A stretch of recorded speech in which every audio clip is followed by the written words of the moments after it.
Terkesan diduga beberapa oknum Polres Siak sengaja membiarkan pelaku kabur terkait kasus tindak pidana pengeroyokan. Siak Riau, Dimensi tvnews.com.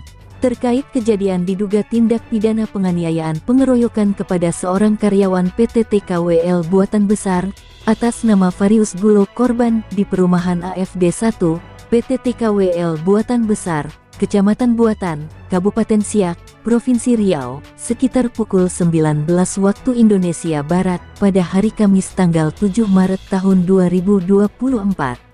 Penganiayaan pengeroyokan dilakukan oleh dua orang atas nama Ohezatulo pelaku pertama dan Tumiatulo pelaku kedua, diduga pelaku masih saudara kandung. Atas kejadian tersebut, Farius Gulo korban langsung melaporkan kejadian ke Polres Siak pada hari Jumat tanggal 8 Maret tahun 2024 dengan nomor STPL-3-3-2024-SPKT. Polres Siak Polda Riau. Bribda Rifan Nofriando selaku penyidik memanggil Farius Gulo untuk datang ke Polres Siak serta bersama dua orang saksi atas nama Hasanema Waruwu dan Pinustinus Zai untuk dimintai keterangan sebagai saksi terkait kejadian penganiayaan pengeroyokan tersebut, dan Bribda Rifan Nofriando selaku penyidik memperlihatkan hasil visum kepada korban dan saksi pada saat dimintai keterangan pada hari Sabtu, tanggal 30 Maret tahun 2024. Setelah 16 hari Farius Gulo korban melapor, terjadi lagi kejadian penganiayaan di acara pesta di tempat wilayah yang sama di PT TKWL dan pelaku yang sama yang menganiaya Farius Gulo selaku korban penganiayaan pengeroyokan pada hari Kamis tanggal 7 Maret tahun 2024. Bedanya pelaku bertambah menjadi 4 orang, lalu pelaku masih saudara kandung dan korban kejadian ini telah melaporkan juga di Polres Siak. Pada saat dikonfirmasi ke pihak penyidik Polres Siak pada tanggal 1 April tahun 2024 kemarin, katanya sebelum tiba hari raya, kami pastikan menindaklanjuti laporan Farius Gulo, ternyata malah pelaku yang minggat entah kemana pindah. Sebelumnya, Farius Gulo korban dan beberapa orang tim media online pernah mendatangi Puskesmas Dayun untuk memintai keterangan petugas Puskesmas Dayun.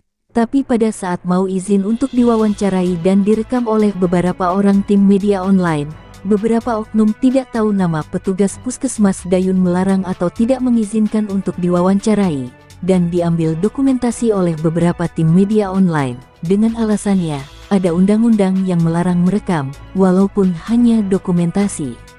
Lanjut, oknum petugas Puskesmas Dayun langsung menelpon beberapa oknum polisi yang bertugas di Polres Siak dan benar saja, tidak butuh waktu lama, langsung datang dua orang oknum polisi yang bertugas di Polres Siak, dan sama juga melarang awak media untuk memintai keterangan petugas Puskesmas Dayun, ucap Farius dan tim awak media kepada Atia selaku Kaperwil. Sejak itu dua kali datang kembali Farius Gulo dan tim awak media untuk upaya klarifikasi hal tersebut, namun tidak ada tanggapan yang bisa diberi oleh oknum pihak Puskesmas Dayun dan oknum dokter. Ditanya nama tanpa dijelaskan, diminta nomor HP enggak diberikan oleh mereka. Namun sangat disayangkan hasil visum Farius Gulo dari Puskesmas Dayun tanpa kelainan sama sekali, dan laporan Farius Gulo pada tanggal 8 Maret tahun 2024 belum mendapatkan keadilan, dan diduga oknum anggota Polres Siak yang menangani kasus ini terkesan tidak menangani dengan serius, dengan alasan tidak terbukti di hasil visum. Harus diketahui akibat dari kejadian terjadinya penganiayaan pengeroyokan Farius Gulo korban jatuh sakit, berobat terus-menerus ke klinik, bahkan pergi ke tukang urut, padahal sangat jelas terlihat di foto maupun di video yang telah disimpan oleh Farius Gulo korban bahwa adanya beberapa bekas pemukulan, ada di bagian leher belakang, punggungnya memar dan biru, tegas Atia, tanggal 11 Maret tahun 2024.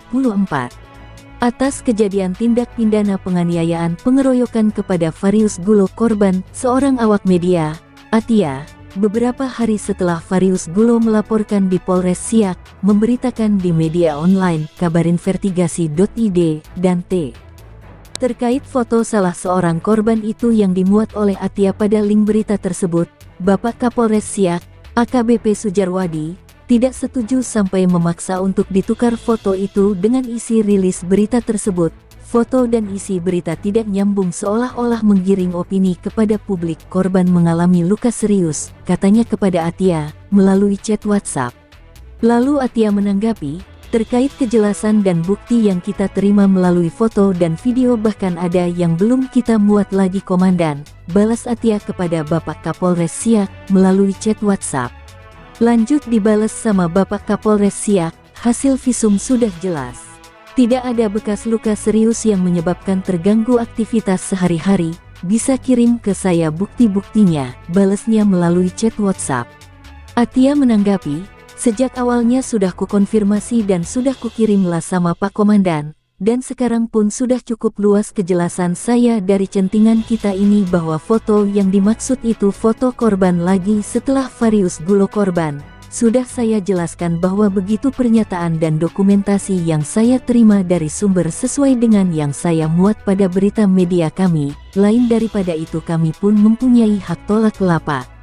Namun Bapak Kapolres Siak masih saja terus memaksakan agar harus diganti foto yang dimaksud dan mengatakan akan melaporkan ke Dewan Pers.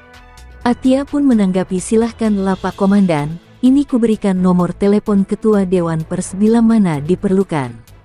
Sedangkan pernyataan kedua oknum polisi yang datang ke Puskesmas Dayun dan penjelasan secara lisan Bribda Rifan Nofriando selaku penyidik saat itu dan chat WhatsApp pada saat dikonfirmasi kepada Bapak Kapolres Siak, AKBP Sujarwadi, diduga mengintimidasi, mengintervensi serta menghalang-halangi tugas seorang wartawan jurnalistik dan menimbulkan banyak pertanyaan, kecurigaan, ada apa dan kenapa, bahkan lama penanganannya dan dianggap tidak cepat merespon laporan masyarakat, ucap Atia.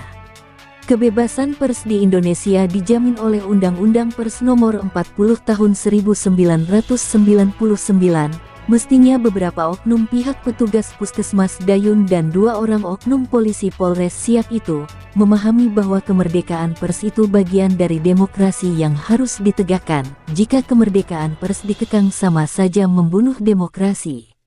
Sebagaimana diatur dalam Pasal 33 Undang-Undang Nomor 14 Tahun 2008 tentang Keterbukaan Informasi Publik KIP. Oleh karena itu jika tidak merasa tanpa ada yang ditutup-tutupi mengapa melarang wartawan merekam untuk dokumentasi dan pada Undang-Undang Nomor 40 Tahun 1999 tentang Pers, Pasal 18 Ayat 1 tertulis, setiap orang yang secara melawan hukum dengan sengaja melakukan tindakan yang berakibat menghambat atau menghalangi pelaksanaan ketentuan pasal 4 ayat 2 dan ayat 3 dengan pidana penjara paling lama 2 tahun atau denda paling banyak 500 juta rupiah.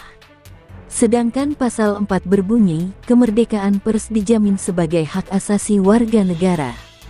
Terhadap pers nasional tidak dikenakan penyensoran, pemberedelan atau pelanggaran penyiaran. Untuk menjamin kemerdekaan pers, pers nasional mempunyai hak mencari, memperoleh, dan menyebarluaskan gagasan dan informasi, dan dalam mempertanggungjawabkan pemberitaan di depan hukum, wartawan mempunyai hak tolak. Wartawan itu dikenal karena tulisannya dan profesinya yang dilindungi oleh Undang-Undang Pers tahun 1999 tentang pers, tegas Atia.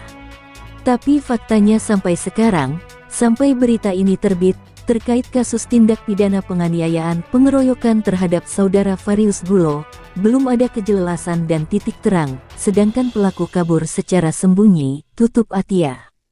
Kami berharap, semoga isu berita dan kejadian ini sampai kepada Bapak Kapolda Provinsi Riau, Irjen Muhammad Iqbal dan Bapak Kapolri, Jenderal Polisi Listio Sigit Prabowo, serta memberikan sanksi kepada oknum-oknum anggota kepolisian khususnya oknum-oknum anggota kepolisian Polres Siak yang menangani kasus ini, di mana diduga sengaja melakukan intimidasi, intervensi, menghalang-halangi tugas wartawan, jurnalistik serta kemerdekaan pers dikekang, dan terkesan membiarkan begitu saja kasus ini tanpa ada kepastian hukum. Kemarin pada Rabu tanggal 10 April tahun 2024, Farius Gulo selaku korban dan para saksi sambil ditemani oleh teman awak media online, berdasarkan panggilan lewat telepon dari pihak Polres Siak kepada Farius Gulo untuk datang kembali ke Polres Siak, memberi kembali keterangan dan sesampainya di Polres sudah ganti lagi penanganan laporan Farius Gulo. Anehnya, Sudah berkali-kali Farius Gulo bersama saksinya dipanggil ke Polres untuk memberi keterangan dan begitu penanganan laporannya sudah beberapa pihak Polres Siak gantian, sedangkan pelaku selama sebulan lebih terlapor belum pernah dipanggil hingga berakhir pergi. Pada Sabtu kemarin tanggal 6 April tahun 2024, ada apa dengan Polres Siak? Liputan Dopenius Gulo, Kepala Perwakilan Wilayah Provinsi Riau, mengabarkan untuk Dimensi TV News.com. Inspirasi membangun daerah.